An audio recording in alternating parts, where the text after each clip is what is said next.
Muy buenos días, saludos y muy bienvenidos a este encuentro tan especial. Nos encontramos en un lugar muy especial, estamos en el estadio del Sadar de Osasuna. Estamos en Pamplona y estamos en uno de los puntos más especiales de nuestra cultura, por supuesto de nuestro deporte y me animo a decir que de nuestra idiosincrasia. Quien conozca el fútbol y quien sepa de deporte sabe que Osasuna es un equipo duro de pelar donde la ilusión y el entusiasmo es habitualmente un ingrediente en el cóctel de cada uno de los partidos. Quizá nos sirve de metáfora para dar paso a este encuentro que vamos hoy a protagonizar en este lugar tan único y con estas personas y estos invitados tan excepcionales. Estoy hablando de un evento para startup. Hoy comenzamos con una primera edición, va a haber más y lleva por título Haz crecer tu empresa, hablamos. Voy a saludar a quienes nos acompañáis aquí en este estadio del Sadar de Pamplona presencialmente y especialmente también a quienes nos estáis escuchando a través de Clubhouse. Saludos al mundo entero desde Pamplona, desde Navarra. Dicen que hablando se entiende la gente y yo creo que tiene todo el sentido del mundo este lema, este dicho y esta idea a la hora de dar paso a una iniciativa que va a poner de relieve también la palabra y sobre todo el intercambio de experiencias. Hablamos de tertulias para startups que vamos a desarrollar a continuación, que tiene por título Haz crecer tu empresa, hablamos, y vaya que sí vamos a hablar.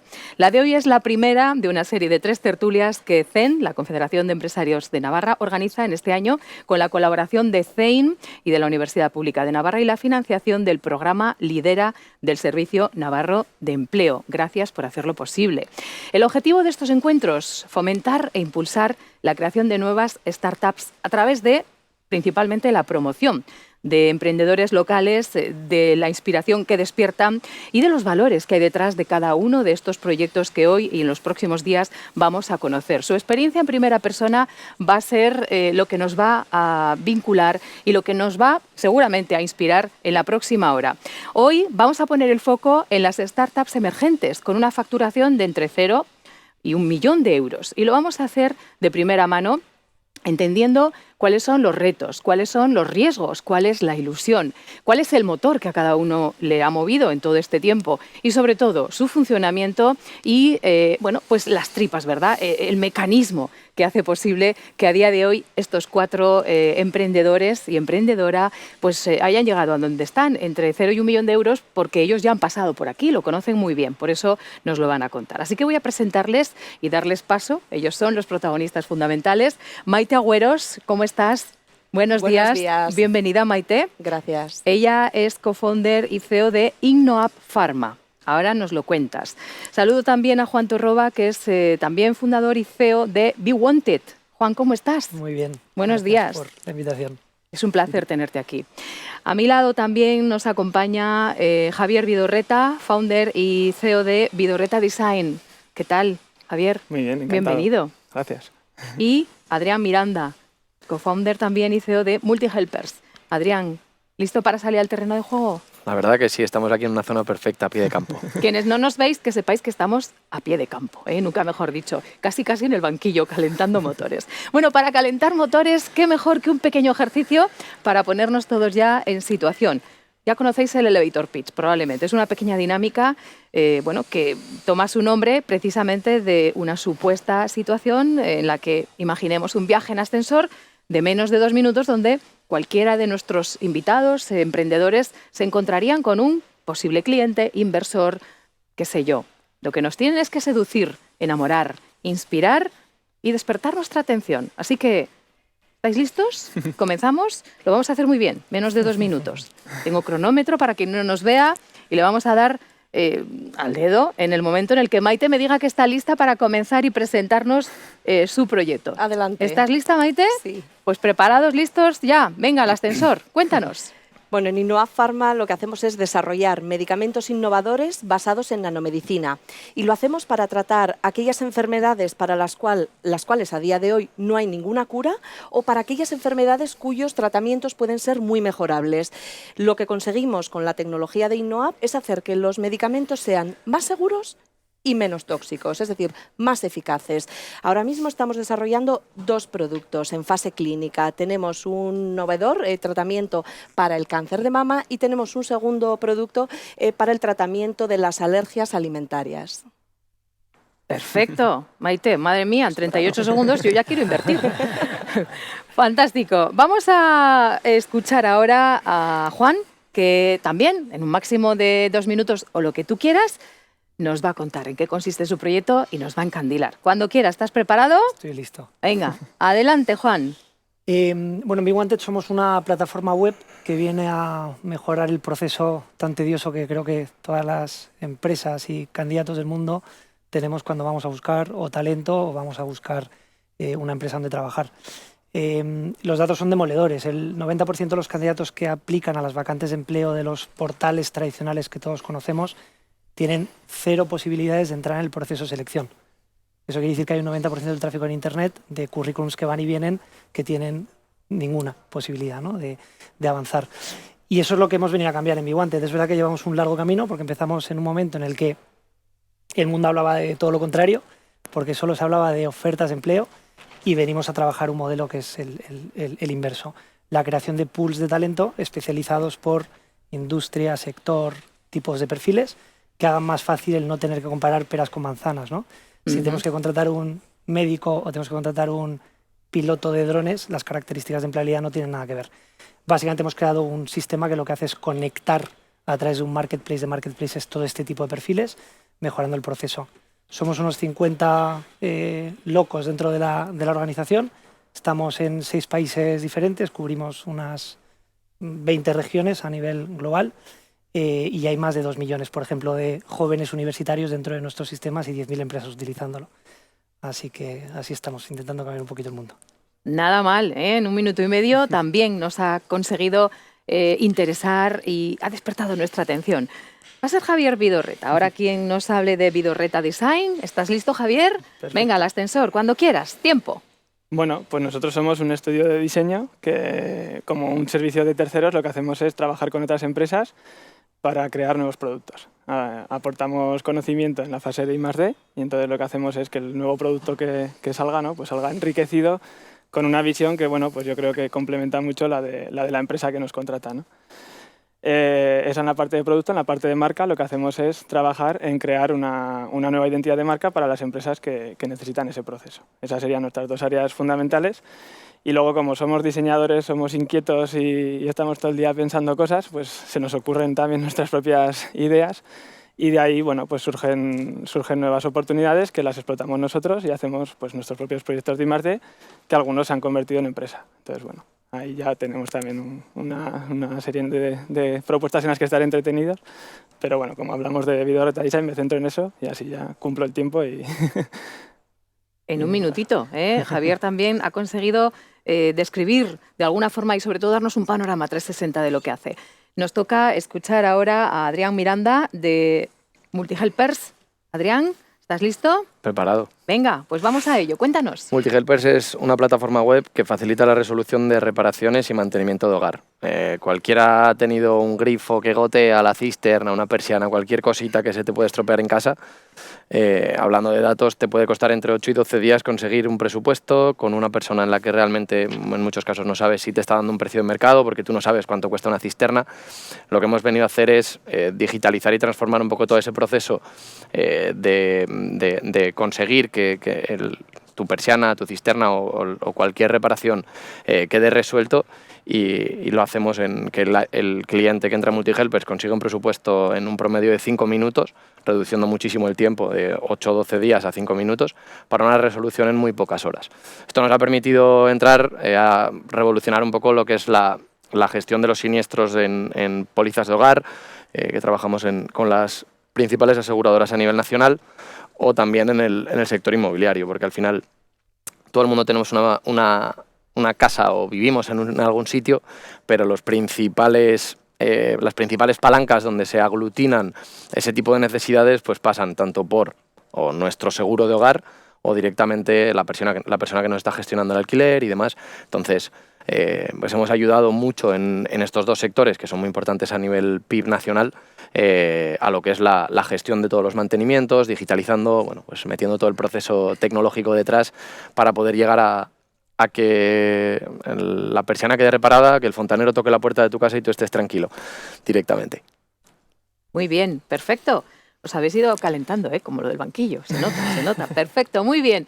Creo que tenemos ya una visión bastante clara de lo que hacéis cada uno. También hemos podido constatar que pertenecéis a sectores muy diferentes y eso es lo que yo creo que va a hacer más interesante aún este encuentro. Entramos en coloquio. A mí me apetece saber cómo habéis llegado hasta aquí y sobre todo cuál ha sido el proceso. Desde el primer día, desde la primera idea. Qué bonito es cuando un emprendedor o alguien que va a poner en marcha un proyecto del tipo que sea, tiene esa idea, ¿no? Esa bombilla, ese chispazo que le alienta a seguir adelante y a llegar pues casi sin límites, ¿no? Hasta donde uno pueda. Esto es maravilloso y creo que por ahí es por donde hay que comenzar. Vamos a conocer vuestro proceso de crecimiento, cuál ha sido vuestra experiencia y no os cortéis, ¿eh? Aquí queremos que nos lo contéis todo, desde lo bueno hasta lo malo, ¿eh? Es decir, barreras, problemas, retos, pero también sobre todo ilusión, sueños. Venga, Maite, cuéntanos. ¿Cómo empezaste? ¿Cómo fue ese inicio en tu caso para crear Innoap Pharma? Maite Agüeros. Pues hablabas de sueños y yo creo que el primer paso fue tener un sueño y el sueño era querer transformar pues, las patologías en las que estábamos investigando, las alergias alimentarias, el tema del cáncer de mama. ¿Por qué no? Teníamos una tecnología que resolvía este problema, bueno, y nuestro sueño era llevarlo a la clínica, o sea, llevarlo a mercado, en nuestro caso, significa llevarlo a estos pacientes que lo necesitan. Y ese sigue siendo el sueño y el motor que nos anima a seguir adelante a pesar de todas las dificultades, porque emprender a veces realmente, bueno, pues se pinta como un camino muy bonito, pero la realidad es que emprender, y todos lo sabéis, estáis aquí, es duro, el emprendimiento es duro, te enfrentas, bueno, pues a muchísimos problemas que hay que ir resolviendo, ¿no? En el camino.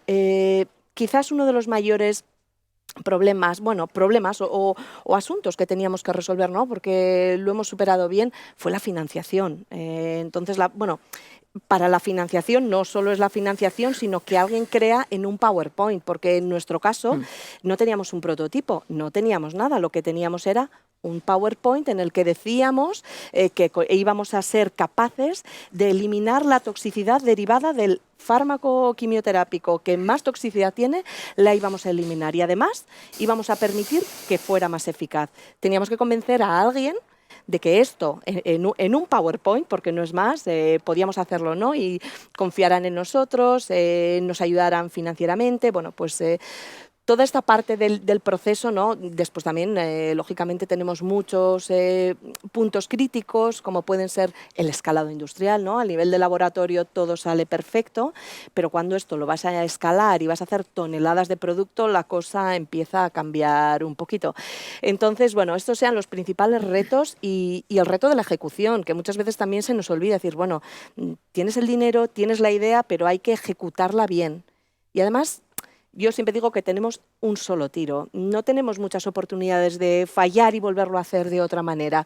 Sabes que tienes un solo tiro, con lo cual tienes que ser capaz de conseguir tener a tu alrededor a un equipo capaz de saber implementar todo esto, ¿no? Y estos son, para mí, los grandes retos que hay que ir superando desde que tienes la idea hasta que ya se materializa y se hace realidad. Si me piden un titular hasta el momento, Maite, para hablar de Innoap Pharma, esta es la historia de un sueño con forma de PowerPoint, que no está nada mal. Pero, Maite, hablemos de algún otro detalle para entender mejor el proyecto. ¿De qué fecha estamos hablando cuando comienza ese sueño equipo?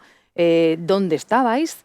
Bueno, danos alguna pincelada más, porque luego vamos a ir viendo cómo habéis ido desarrollando la idea. Primero comienza la tecnología. La tecnología comienza en la Universidad de Navarra ya por el año 2000. Como investigadores, yo trabajaba en el grupo de investigación del doctor Juan Manuel Irache, que él ya tenía una mentalidad, ahora quizás parece muy habitual, pero era la mentalidad de patentar los resultados que salían de la investigación. Esto no era tan habitual, porque yo siempre digo, si haces investigación y te dedicas a publicar los resultados, acabas de matar la tecnología. Esto suena duro decirlo, ¿no? Pero muchas veces volvemos la vista atrás, hace 20 años, pues parece que había que publicar y es por lo que que se nos está midiendo a los investigadores. Realmente matabas la tecnología. Entonces, bueno, pues tuve mucha suerte de estar trabajando, bueno, pues con este tipo de dinámica en la que teníamos muy claro que queríamos que esto llegara a mercado, o sea, que esto no se quedara en los cajones, ¿no? Las primeras investigaciones surgieron allá por el año 2000.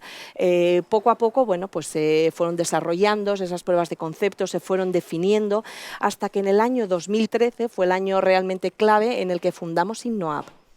Entonces, en el año 2013, bueno, pues yo concretamente dejé mi trabajo y me puse 100% a ver qué es lo que teníamos que hacer.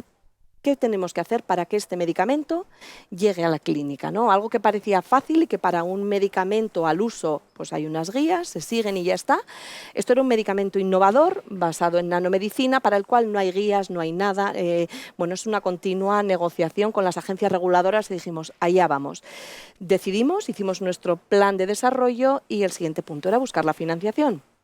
Conseguimos también la financiación. Esto nos costó 2 años, o sea, realmente pues no es fácil, es 2 años cobrando el paro, dejándolo todo y muchas veces cuando te miran, ¿no? Diciendo, pero ¿tú crees que esto que vas a hacer esto va a funcionar, de verdad ¿no? va a funcionar, ¿no? Quizás tienes que luchar también contra esto, que esto es muy fuerte, sobre todo en los momentos en los que todavía nada ha ido bien, ¿no? Después, a toro pasado, es muy fácil decir, claro, esto era evidente, pero hay muchos fracasos en ese momento, ¿no? Y persistir en este momento, yo creo que fue ideal. Y ya en el año 2015 iniciamos de verdad el desarrollo del primer medicamento, que era un fármaco oral para el tratamiento del cáncer de mama. Al año siguiente lanzamos la segunda plataforma para el tratamiento de inmunoterapias para los alimentos, y daros cuenta que para el desarrollo de un medicamento y llevar a mercado se tarda entre 10 y 15 años, con lo cual estamos ahí nosotros a mitad de camino, pero en un punto muy interesante, porque Bueno, ya estamos viendo el efecto de nuestros medicamentos en personas enfermas. Que este es ahora hablaremos clave. de todo lo que estás apuntando, que son temas muy interesantes que los tenemos hoy en agenda, financiación, etcétera, etcétera, pero que sepas que con todo lo que nos acabas de contar, el PowerPoint se me ha quedado años luz, ¿eh? Porque madre mía, qué proyecto. Vamos a conocer más cosas desde la perspectiva y desde la experiencia de Juan Torroba. Be Wanted, el día 1, esa idea, hasta hoy, proceso, crecimiento, evolución, desarrollo. Cuéntanos. Ha pasado mucho tiempo. Bueno, antes de lanzar la idea, yo ya trabajaba en la industria de los recursos humanos y la génesis siempre me resulta curioso cuando me acuerdo, ¿no? Yo hacía headhunting especializado en banca de inversión, porque antes había trabajado en banca de inversión, y estamos hablando que en la crisis financiera en 2008, 9, 10, 11, 12, en España, con un 50% de desempleados juvenil, ¿no? de jóvenes en el paro, los grandes bancos no podían encontrar talento. Y te decían que no llegaban a encontrar talento, ¿no? Y hablabas con empresas cotizadas en el IBEX 35 que te decían que tenían que dejar proyectos en un cajón porque no encontraban talento, ¿no? Entonces no tenía ningún sentido. Y ahí empezamos. Empezamos, pues sí, con un PowerPoint. La verdad que en mi caso fue un poco diferente porque hice un PowerPoint pero que no quería lanzarlo y tuve presión para hacerlo. Porque O sea, que estamos todos abocados al PowerPoint. Por ahí hay que pasar, ¿no? Eso está claro. En algún momento tienen que invertirte en ese PowerPoint.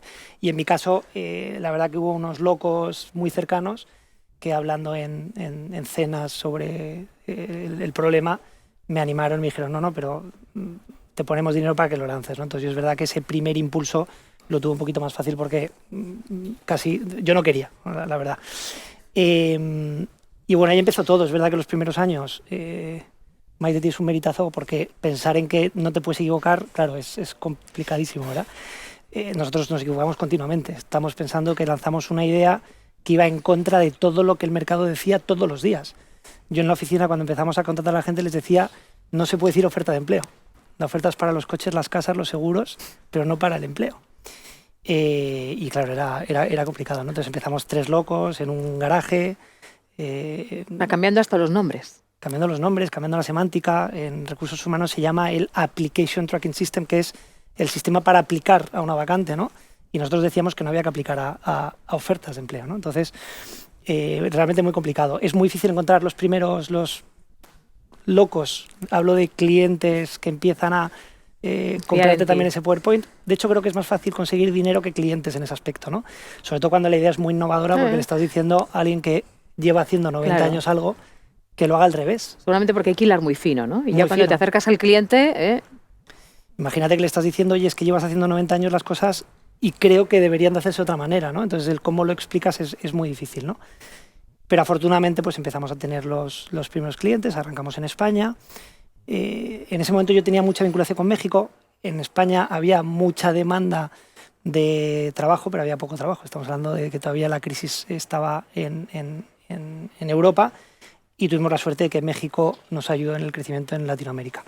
Crecimos mucho en Latinoamérica, vivimos toda la fase de intentar buscar dinero en España y Latinoamérica, y ahí sí que es verdad que no. Ya cuando hablas de dinero institucional, nos costó mucho, porque es verdad que la idea era demasiado nueva, ¿no? Es decir, cuando hacías ¿quiénes son tus competidores? Pues nadie, no te invierto. claro, Es decir, tan malo y tan bueno, ¿no? A la vez. Exactamente, ¿no? Es muy difícil encontrar ese ¿Y con ese qué momento. palancas habéis activado los resortes para salir adelante y para, sobre todo, pues, solucionar, ¿no?, estos problemas o estos retos que se os han ido planteando? Confianza, de financiación. Bueno, yo creo que primero tener una cartera de clientes sólida. Es decir, enseñar, además ya del PowerPoint, que para los familiares y locos cercanos funciona, o en nuestro caso funcionó, enseñar ya facturación y negocio, ¿no? Y a partir de ahí, a nosotros lo que nos desatascó todo fue la inversión internacional. Nos fuimos a buscar dinero fuera de España. Ya que eso también a veces hay que tenerlo en cuenta, ¿no? No tener miedo. Bueno, es que yo creo que el mercado ya es global. Yo creo que no puedes vincularte, el ponerte vallas al campo es algo que creo que no debería hacerse. Y nosotros tuvimos la suerte que nos invirtió un fondo institucional alemán. Y a partir de ahí la verdad que todo mejoró mucho, ¿no? Porque te da tiempo, no mucho, pero tengo 18 meses para seguir trabajando, a lo mejor sin pensar en cómo voy a pagar las nóminas a final de mes. A Maite no se lo he preguntado porque no se puede permitir el lujo de errar, ¿eh? Estamos hablando de salud, de las personas, pero a ti sí te lo voy a preguntar. Sí, no, claro. ¿Habéis cometido algún error? ¿Ha habido algún fracaso del que hayáis aprendido de forma expresa y que nos quieras contar? A ver, yo creo que 100.000. Yo creo que parte de la innovación, cuando no hablamos de pacientes, es que tienes que errar, ¿no? Yo no llevo el cálculo, pero creo que 9 de cada 10 decisiones que tomo o que tomamos son malas, porque no acaban funcionando, ¿no? Pero claro, de ahí se aprende. Hemos cometido cientos de errores seguramente. Malas contrataciones, abrir un país cuando no es el momento, buscar un socio que no es el adecuado. Sí, yo creo que es el proceso de aprendizaje, porque sin errar no hay innovación. Y si no te vas a equivocar es que no vas a aprender, porque vas a ser siempre lo mismo, ¿no? Exactamente. Hay que equivocarse para crecer y para seguir caminando. Y vamos a conocer la experiencia de Javier Vidorreta. En Vidorreta Design también tuvisteis un primer paso, ¿no? Y también habéis tenido un proceso de aprendizaje, de error y de crecimiento. Cuéntanos, Javier. Muchos errores. Pues bueno, o sea, hombre, nuestro modelo es distinto y ahí sí que es algo diferente el que no arrancamos con un PowerPoint. Nosotros no es o sea, Vidorreta Design no es un estudio, no es un proyecto de base tecnológica, digamos, ¿no?, que necesite inicialmente pues esa atracción tan fuerte igual de inversión. Y bueno, pues nosotros, en principio yo, ¿no?, arranqué como, pues por cabezonería, sobre todo. Define cabezonería. Vamos a ver. Cabezonería navarra. Y lo dices aquí, además, Sí, en sí. el Sadar. No, bueno, pues yo acababa de terminar de estudiar prácticamente, y de hecho me tengo que remontar a otro proyecto anterior casi, ¿no?, que aún no había ni terminado de acabar de estudiar, que en CEIM pues fui con un proyecto que no era este, ¿no?, que era diseñar bicicletas, y ahí me enseñaron a lo que era emprender. Yo ni me lo planteaba ni sabía, no sé, no venía de un pasado, digamos, anterior de familia o esto empresaria, ¿no? Entonces, bueno, fue ver en CEIN en aquel momento con ese otro proyecto lo que era emprender, darte cuenta de, pues de una realidad que existe, ¿no?, que es pues dedicarte a tu pasión, poner todo en el asador, y todo es todo, o sea, con lo bueno y con lo malo, sin duda. Y entonces, bueno, pues sin mucha experiencia y a lo loco, pues saber y con cabezonería, ¿no?, que quería hacer eso. Entonces, a partir de ahí, pues lo que veía era que lo que había estudiado, y de hecho no todo incluso lo que había estudiado, sino cosas que veía que quería hacer, en las que tenía que seguir aprendiendo mucho y formarme, ¿no?, pero quería trabajar de eso. Entonces, como en el entorno no veía un sitio donde poder trabajar, pues te lo creas. Y entonces te lo empiezas a inventar. Y cuando te empiezas a inventar algo, bueno, pues errores hay. En tu caso, como dices, no hubo un PowerPoint, sino Sí. que, bueno, partes de otro lugar, ¿no? Y sobre todo es interesante el hecho de que no sabías ni por dónde tenías que comenzar, ¿no? Y ahí están también pues, las entidades como Zein, que a través del vivero de empresas, de la formación, del apoyo constante, son fundamentales. ¿Cuál fue el peor momento? Y sobre todo, danos algún margen también para entenderlo bien de tiempo, ¿no?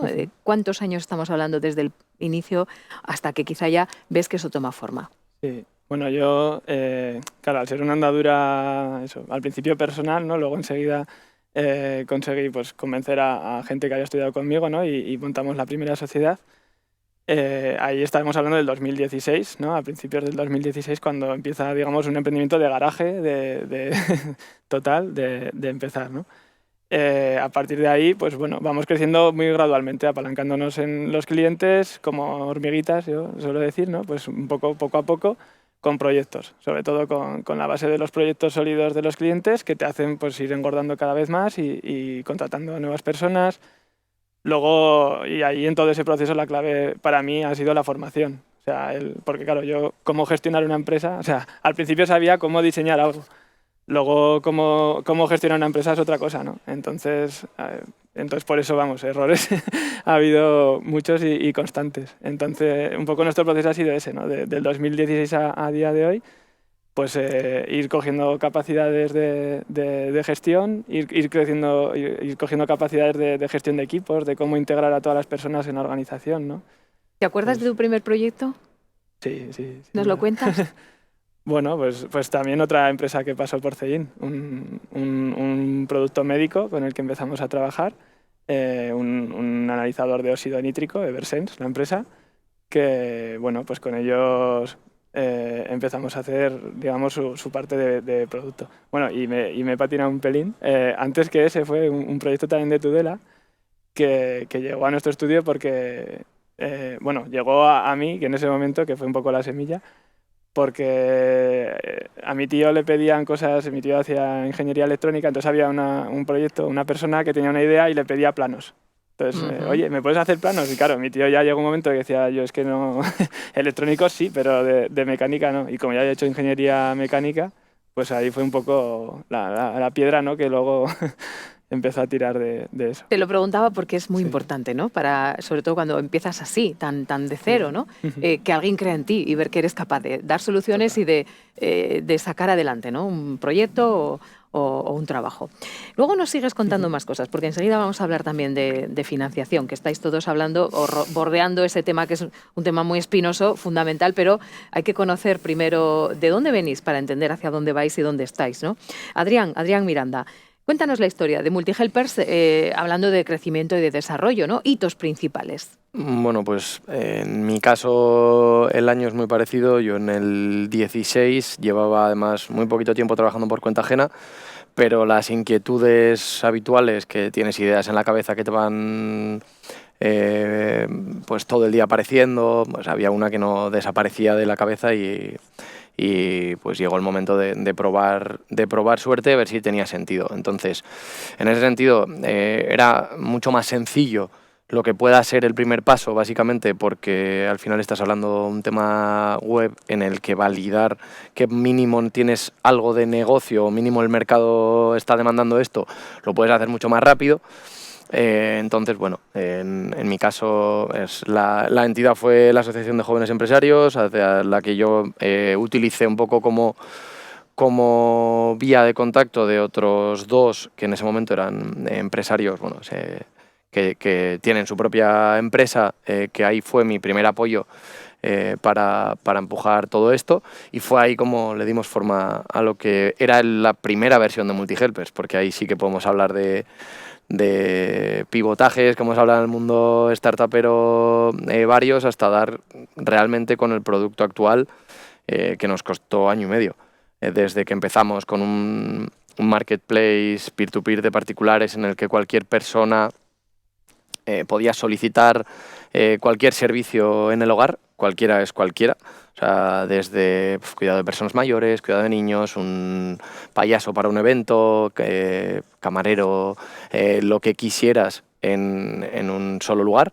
Entonces teníamos ahí toda la parte de captación de los 2 sites del marketplace, un tema que realmente el potencial era enorme, porque estábamos haciendo, en el momento que nacía Wallapop, en producto algo muy parecido, pero en servicio. La diferencia era que, bueno, a nivel recursos hace falta muchos para poder llegar a algo tan potente como lo que estábamos montando, que era a nivel nacional. Entonces, pues 2017 más o menos, durante el verano, decidimos que había que validar un modelo de negocio que realmente pudiera tener la escalabilidad que necesitábamos, o sea, una solvencia financiera que nos mostrase que el proyecto tenía cuerpo. Y hicimos un estudio viendo todos los verticales que nosotros teníamos, en cuáles había realmente oportunidad en el mercado, cuáles realmente podíamos hacerlo bien nosotros. O sea, fue una reflexión estratégica muy profunda para ver hacia dónde teníamos que lanzar, y ahí entramos en el mundo de en primer lugar, manitas a domicilio, típicas cosas muy básicas, y fuimos metiendo subverticales para llegar a hacer todo lo que son reparaciones y mantenimiento. Bueno, impresionante, ¿eh? Porque además entiendo que en vuestro caso hay una barrera añadida, o que los demás también tienen, pero vosotros la tenéis de forma fundamental, que es la tecnología, ¿no? Entiendo, o la accesibilidad de buena parte de vuestros clientes. Ahí tenéis una brecha. ¿Cuáles serían las barreras principales que habéis tenido que ir superando hasta llegar a donde estáis, Adrián? No hablaría tanto de tecnología, porque la tecnología al final terminas a base de error y dar con la tecla, terminas encontrando, y eso pues con recursos consigues sacarla, sino que al final la problemática está en que estás poniendo en contacto 2 personas para que, en nuestro caso, una toque la puerta de casa de la otra persona y haya una confianza, realmente tu marca genere la suficiente confianza como para que dejes tu radiador, tu persiana, o que casa, ¿no? Sí, bueno, y va a entrar en tu casa una persona que no conoces. Entonces, ahí hay mucho más que tecnología para que sí, que lo hemos, gracias a todo este recorrido, hoy sí tenemos tecnología. Pero lo que nosotros hacemos con tecnología lo están haciendo grandes empresas de asistencia a nivel internacional, a base de call centers gigantes, de operaciones con muchísima gente, y nosotros lo que hemos hecho ha sido optimizar todo eso a base de tecnología, procesos digitales, tanto de verificación por un lado, de control por el otro, para, bueno, pues convertirlo en un proceso mucho más óptimo y evidentemente con una mejor experiencia de cliente, tanto de cliente digital, porque lo puede gestionar mucho más ágil, como hemos hablado antes de tiempos, como también la propia experiencia del profesional, que todo va mucho más fluido que lo que tenía antes, que necesitaba estar todo el día colgado del teléfono, diferentes fuentes de servicios. En este caso, pues está aglutinando todo en una sola plataforma. The simple, the best, ya lo dicen. Sí. No siempre funciona, pero en vuestro caso funciona y muy bien. Hablamos de financiación y ya entro a otro bloque que me apetece que nos contéis con detalle, ¿no? Cómo ha sido, bueno, pues ese reto y cómo habéis conseguido que desde el punto de vista económico, pues vuestros negocios salgan adelante, ¿no? Los principales escollos también han estado ahí, Adrián, seguro. Sí, a ver, es básico para cualquier empresa en la que vas a necesitar recursos. Entonces, si no generas los suficientes, que al principio es complicado, sobre todo cuando tienes que hacer una fuerte inversión tecnológica, como es nuestro caso, igual que comentábamos con MeWanted, por ejemplo, necesitas apoyo financiero. Nosotros, en ese sentido, al final, pues vamos un poco ligados a lo que se comentaba antes, de que estás haciendo algo diferente en el mercado, estás revolucionando una manera de operar que al principio, incluso a quien se lo cuentas que lo está haciendo de la manera tradicional, te mira como diciendo, bueno, inténtalo. Aquí tengo yo detrás de mí pues 35, 40 años de trayectoria, 20 y tantos países en los que opero y no sé qué, y un P&L que marea, y vienes tú con tu idea, con una plataforma sencillita que acabas de construir. Al principio es complicado, pero cuando consigues ir demostrando, cuando hablábamos facturación, clientes, cuando vas consiguiendo tus primeros... te marcas unos objetivos que los vas cumpliendo, realmente te vas dando cuenta de que tú te convences más y que es más fácil que puedas llegar a convencer gente. Financiación para proyectos, y eso siempre lo dicen, aunque luego es complicadísimo levantar una ronda, si el proyecto es bueno, siempre vas a conseguir financiación. Bueno, yo ahí también creo que, no sé quién lo comentaba antes, pero para mí es ejecución, y igual que Maite dice que no tiene posibilidad de error, pues cuando cierras una ronda tienes X meses que tienes de aire y de vida, pues esos son los meses que puedes equivocarte. Como te hayas equivocado mucho, estás fuera, porque al final dependes de la ejecución y ahí está la clave. Métodos de financiación, si tuviésemos que enumerarlos del que más habéis utilizado, los más habituales a los menos, ¿cuáles serían en vuestro caso, Adrián? Pues nosotros hemos cerrado varias rondas de financiación con inversión privada, tanto de, bueno, en este caso sobre todo business angels o pequeños fondos de inversión, y después pues las tradicionales para pues cubrir determinadas necesidades de cualquier empresa. Pues cuando hablas de flujos de caja, por ejemplo, para poder cubrir flujos de caja vas a banco directamente. Bueno, un poco lo que hacemos diferente es la parte de inversión privada, pero el resto yo creo que como cualquier compañía. También apoyándonos siempre en bancos y en entes o organismos públicos que tienen ciertos productos específicos para inversión en startups y en proyectos innovadores, como puede ser aquí Sodena y Enisa a nivel nacional. Vamos a ver cuáles han sido los métodos de financiación de Vidorreta Design, cómo has conseguido sacar adelante el proyecto. Miramos a las arcas ahora, Javier. Bueno, pues en nuestro caso, eso, ¿no? Inicialmente, sobre todo, como decía, pues ha sido un proyecto muy autofinanciado, ¿no? No hemos sido muy intensivos tampoco en lo que sería en financiación, porque al ser un proyecto de personas, de conocimiento, o sea, no necesitábamos grandes máquinas o poner una puesta en marcha muy inicialmente, ¿no? Sobre todo. De gran, digamos, impacto. Entonces, inicialmente ha sido todo un crecimiento orgánico basado pues, en los clientes. Hay mecanismos bancarios, como decía Adrián, ¿no? Pues línea de crédito para temas de tesorería, puntos ocasionales, pero no fuimos muy intensivos al inicio bueno, pues por esa cultura igual también empresarial, pues de ir como con mucha seguridad, ¿no? y poco a poco.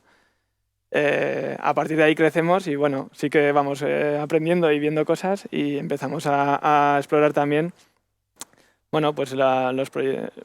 Pero no ha sido eso, tanto un crecimiento, o sea, una financiación para el crecimiento del estudio, sino más para las apuestas que hemos ido haciendo, ¿no? en otras líneas de diversificación, donde sí que hemos, pues nos hemos metido en producto y ahí sí que necesitas, ¿no? Y ahí, por ejemplo, pues montando proyectos de I+D, donde puedes ir a financiación pública, ¿no? en donde puedes conseguir pues, el apoyo al proyecto de una entidad pública, ¿no? de I+D que te consiga fondos para, bueno, pues tú cubrir una parte y otra parte ponerla tú, ¿no? que articular con eso, y a partir de ahí, bueno, pues el préstamo o ciertos temas bancarios. Y ya en esta última etapa es donde estamos ya pues, entrando más en otros aspectos, ya pues, buscando igual algún fondo privado con el que intentar abarcar ya nuevas etapas de crecimiento, ¿no? Pero sobre todo en los inicios pues ha sido algo muy orgánico, basado en clientes y bueno, y poco a poco. Poco a poco. A ver cómo lo han hecho en Be Wanted. Juan Torroba, métodos de financiación. Cuéntanos, ¿mucho en común con tus compañeros? ¿Algún otro punto de vista? ¿Alguna otra vía? Pues justo esta semana he contado las rondas. Llevamos 14 rondas. Y llevamos 14 rondas porque yo creo que depende del tipo de inversor y el tipo de empresario, ¿no? o de emprendedor que seas. En nuestro caso, somos muy celosos de nuestro valor. Digo, los que arrancamos con el proyecto, ¿no? Porque cada ronda que haces te diluyes. Entonces tienes que medir entre el crecimiento. Digo porque nuestra principal fuente de financiación sí, es verdad que Enisa, Circulante y demás, pero lo grueso es nuestros clientes, evidentemente, el flujo de caja que generamos y luego rondas de fondos de inversión.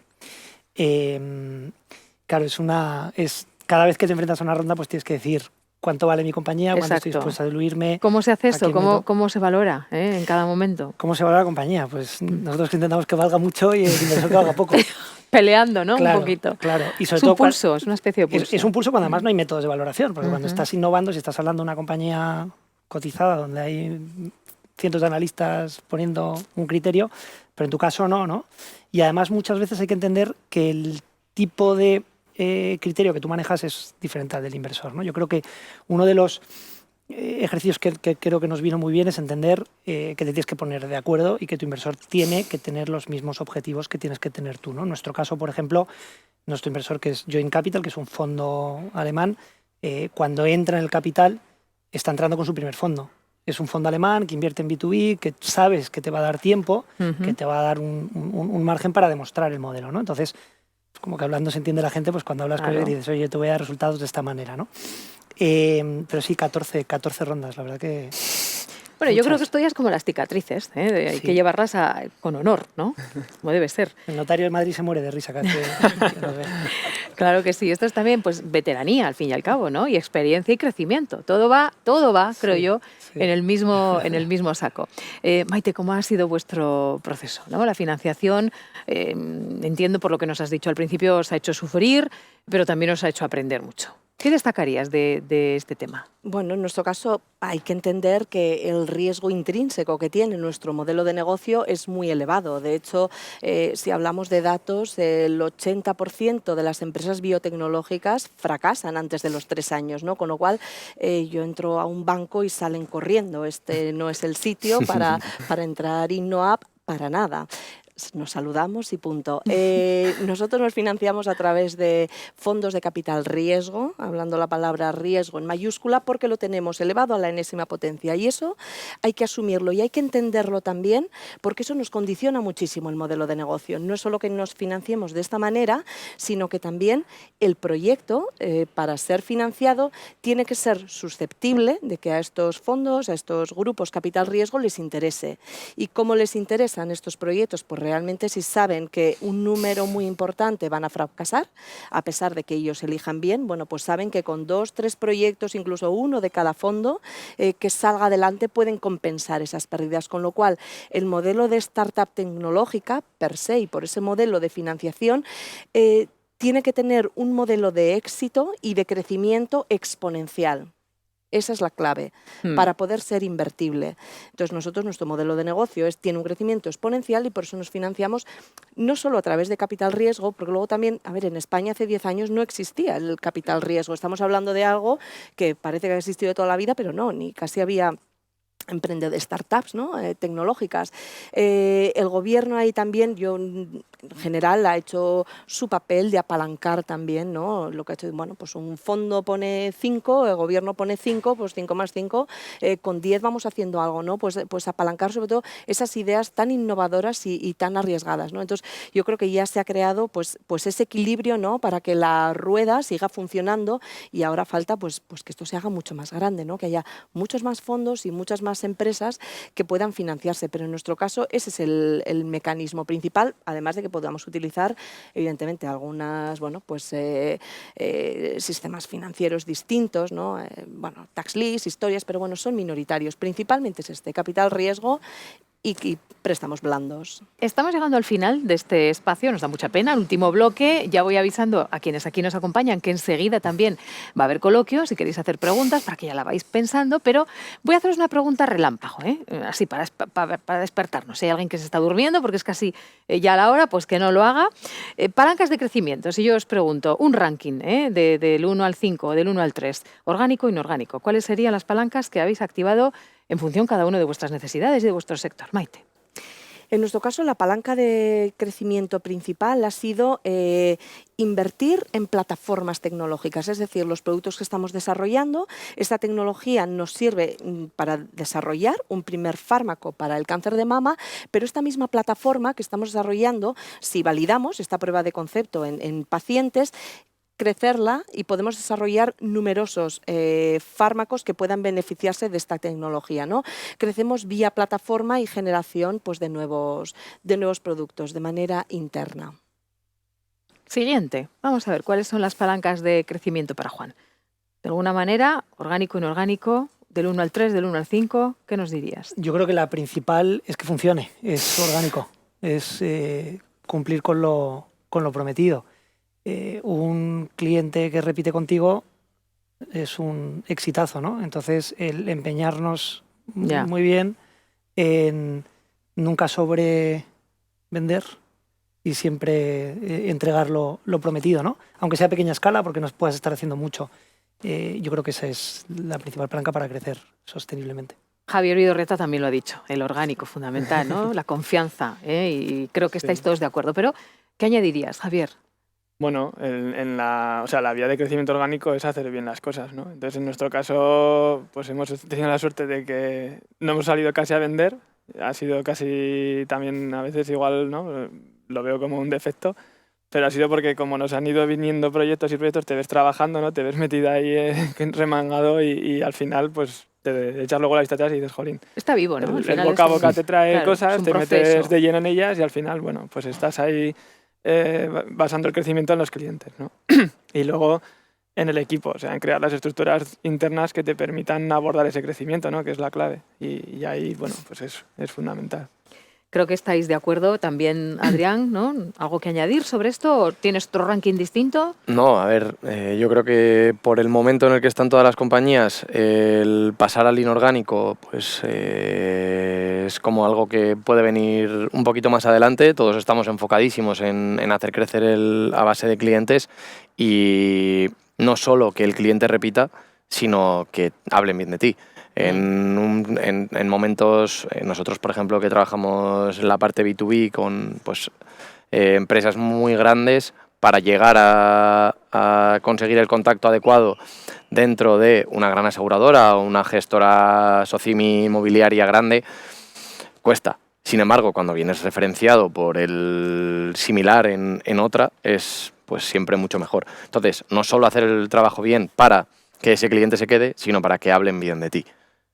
Pues Esa sí que es una palanca que Claro. bueno, nunca falla. Sí, es doble, ¿eh? Como las marchas, la velocidad.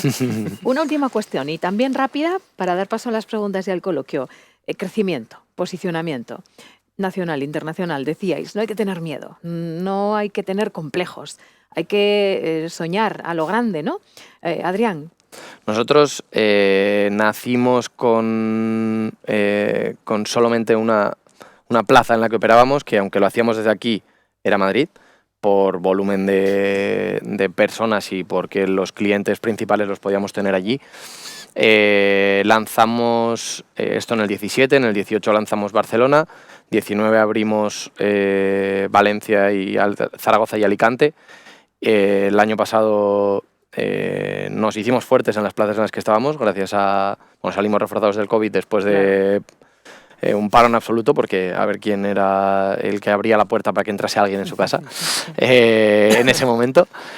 Pero nos vino muy bien porque nos aceleró mucho los procesos, sobre todo comerciales, ya que todo el mundo se dio cuenta del potencial del digital, sobre todo en las grandes compañías. En ese sentido, la verdad es que a nivel negocio para nosotros fue incluso diría que positivo. Y este año ya hemos conseguido el hito de dar servicio en toda España, en cualquier población, ya sea la más pequeña. Siempre tenía ahí la cosa de, yo soy de Argueda, es un pueblo pequeño en el que nadie va a poder contratar la empresa que hemos montado y lo va a poder hacer ahora mismo lo puedes hacer en cualquier localidad a nivel nacional, que esto también pues al final nos permite pues darnos cuenta de que el crecimiento lo vas llevando poco a poco, pero realmente lo vas llevando sobre la consistencia necesaria para que la empresa, dentro de que vamos con el acelerador, con el gas al máximo, bueno, vas llevando la consistencia que necesitas también para que todo el proceso operativo funcione, porque no es lo mismo algo tan escalable como simplemente consumir un producto. O sea, nosotros dependemos de que una persona vaya a casa de otra persona. Entonces, tener una red a nivel nacional no es fácil, que la red sea de confianza para que pues, todo el mundo esté tranquilo y nosotros también, también es complejo. Entonces, bueno, pues nos ha costado la trayectoria y el recorrido llegar hasta el momento en el que podemos dar servicio a nivel nacional. Impresionante, de Arguedas al mundo. También esa mirada y ese mensaje de que desde el punto más pequeñito, sea el que sea, se puede llegar a todas partes, ¿no? A día de hoy la tecnología lo permite y una buena idea es extrapolable al mundo entero. Javier, rápidamente, posicionamiento. ¿Cómo lo habéis hecho, cómo lo hacéis o cómo lo vais a hacer? Bueno, pues la verdad que estamos en un momento muy bueno, con bastantes ideas ya para crecer, para sentar pues, toda esa experiencia que hemos cogido este tiempo, ¿no? Y sobre todo apostando ahora también, una de nuestras líneas de crecimiento es la apuesta por esos proyectos propios que, como te decía al principio, ¿no? Pues se nos ocurren, se generan, y esa capacidad de hacer I+D que hemos hecho durante todos estos años para nuestros clientes, que seguimos haciendo y que vamos a potenciar, pues ahora la estamos también aplicando, ¿no?, a nuestras propias ideas y creando, bueno, pues apuestas verticales como sería en el sector de la salud, donde hemos cogido mucha experiencia y ahora estamos creando nuestros propios proyectos dentro de esa área. Y luego dentro de lo que es ya el servicio y cómo crecer el servicio, pues empezando a crear canales de venta, ¿no?, y de comunicación, porque hasta ahora siempre pues, hemos estado muy, como decía, dentro de nuestros propios proyectos y ahora empezar a realmente pues, a difundirlo, bueno, a expandirnos un poco más en las comunidades alrededor de Navarra, ¿no?, que nuestro crecimiento ha sido muy orgánico dentro de Navarra. Y ahora pues ya estamos con otras empresas, otras comunidades. Con la mira puesta afuera, ¿no? Sí, también hacia la internacionalización, pero bueno. Vamos a ver cómo lo ha hecho Juan Biwantit. Habéis contado con, no sé, redes de colaboración, advisory board. ¿Qué palancas de cara al posicionamiento habéis movido? Sí hemos tenido advisory board para, sobre todo en entornos, industrias que conocíamos menos, ¿no? Cuando empezamos con el proyecto, el pool con el que arrancamos fue el de universitarios. Y éramos todos ya un poco mayores, entonces no teníamos tanta conexión. Entonces, por ejemplo, sí invitamos a profesionales del entorno.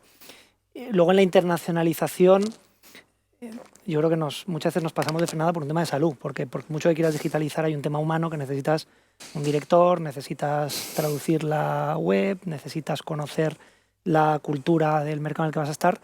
Y a nosotros, por ejemplo, hablábamos antes de errores, hemos abierto países o hemos arrancado negocio en países que teníamos que haber dicho que no. Yo siempre recuerdo una anécdota que un cliente me dijo, si te pido una cosa 3 veces es porque quiero que la tercera me digas que sí.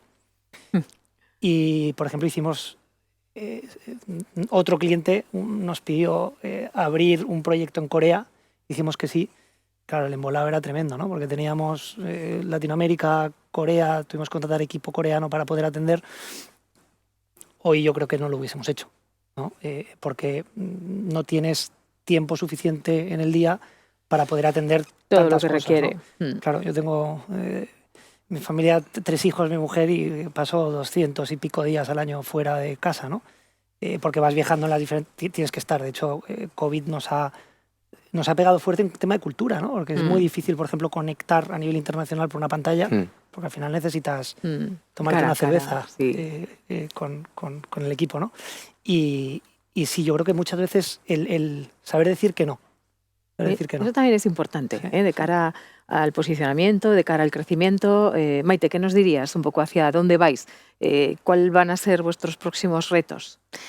Bueno, pues nuestros próximos retos es saber decir que no o saber decir que sí cuándo también, cuándo es el momento. Entonces yo creo que nosotros ya hemos llegado al momento de replicar lo que hemos hecho en Europa en Estados Unidos, ¿no? Entonces este es nuestro momento, pelearnos con la FDA, buscar clientes, en esto estamos porque es uno de los mercados principales mundiales de medicamentos, entonces pasa por nuestra expansión para la comercialización en Estados Unidos, licenciamiento de los medicamentos y continuar financiándonos, porque no hemos tocado tampoco en el tema de la financiación nuevas posibilidades de financiación, ¿no? Nosotros incluso estamos valorando también, fuimos seleccionados el año pasado por Euronext, estamos valorando la posibilidad de salir a bolsa con resultados ya en humanos, ¿no? Que es otra vía también de crecimiento muy importante que quizás en España todavía ahora está comenzando a expandirse, pero que casi las biotechs, por ejemplo, en nuestro sector no se había tocado y es otra vía de crecimiento en la que, estamos trabajando también. Hay que ser ambiciosos, y no tener Totalmente. miedo. No tienen miedo en nuestro público, nuestros invitados, y están ya con ganas de hacer preguntas.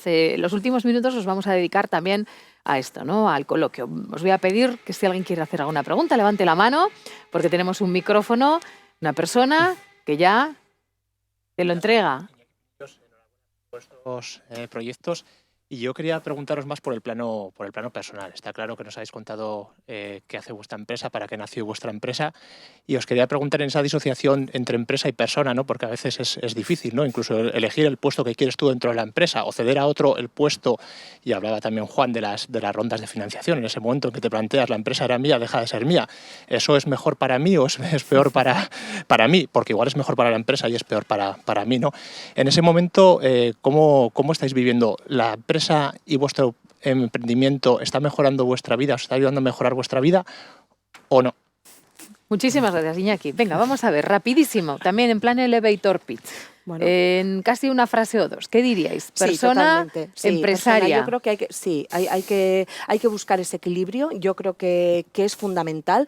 En mi caso, yo tengo muy claro que el papel que tengo en la empresa, o sea, es buscar lo mejor para la empresa, que muchas veces no tiene por qué ser lo mejor para mí, aunque lo ideal es que vaya alineado. Y no, realmente en mi caso no se me genera ninguna dicotomía en ese aspecto. Juan. Yo creo que parte de mantener control de la empresa es para estar alineado con tus inversores y que la prioridad sea la empresa, ¿no? En el momento que tu persona está por delante de los intereses de la compañía hay un problema, entonces yo por lo menos sí lo tengo muy claro.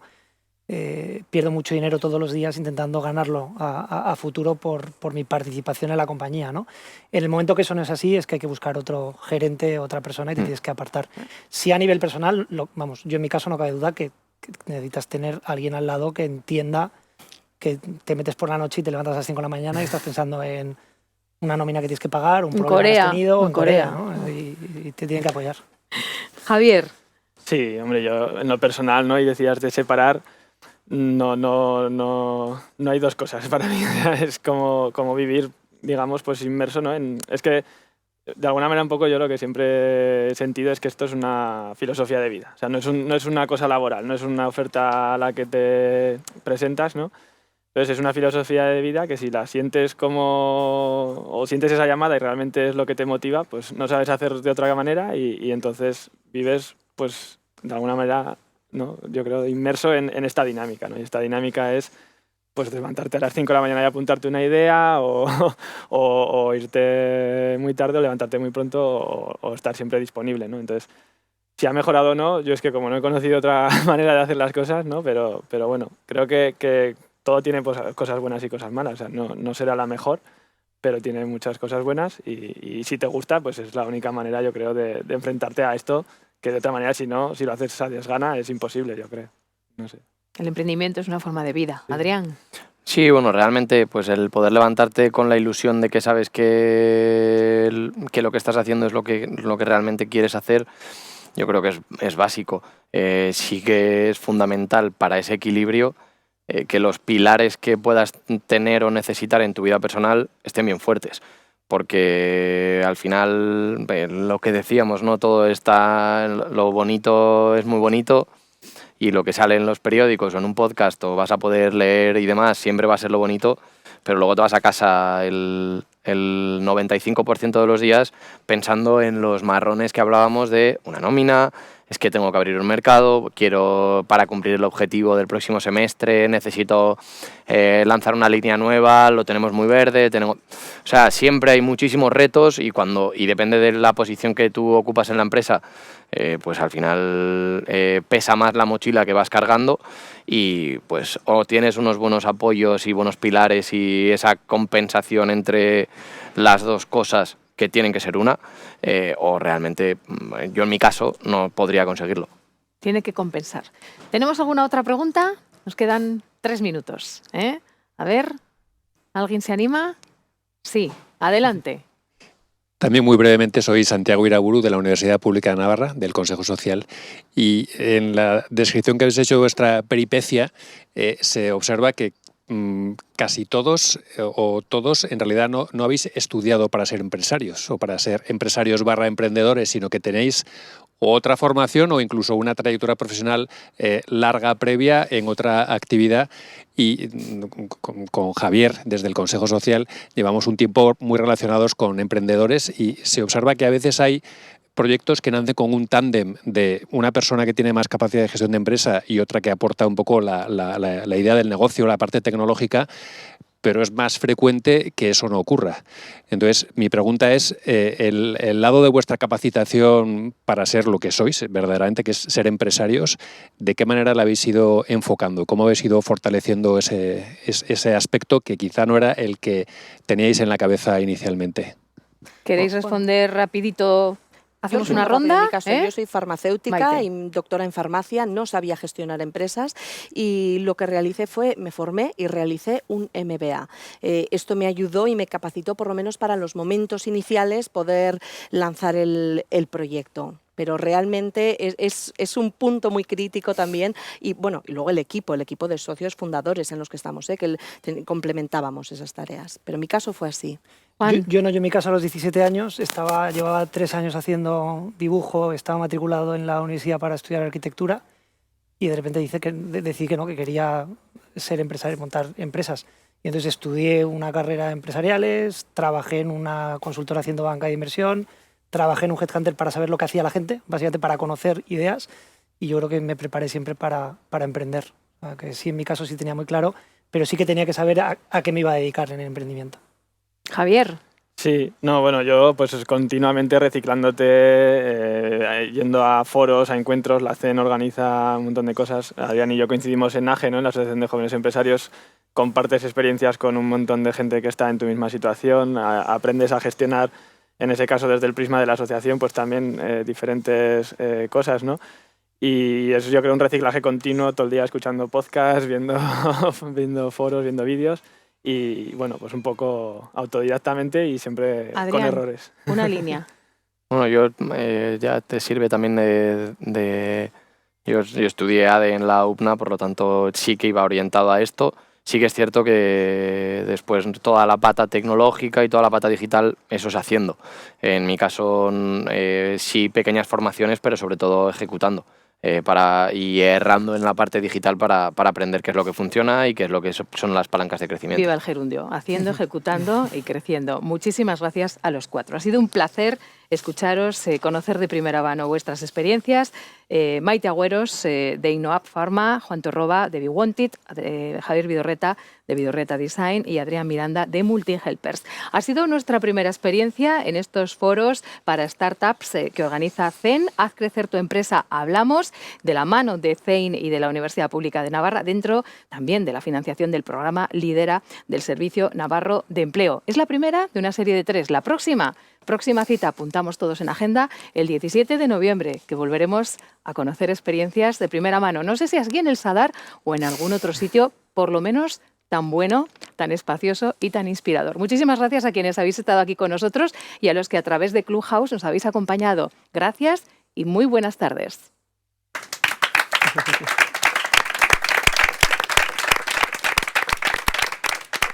Bueno.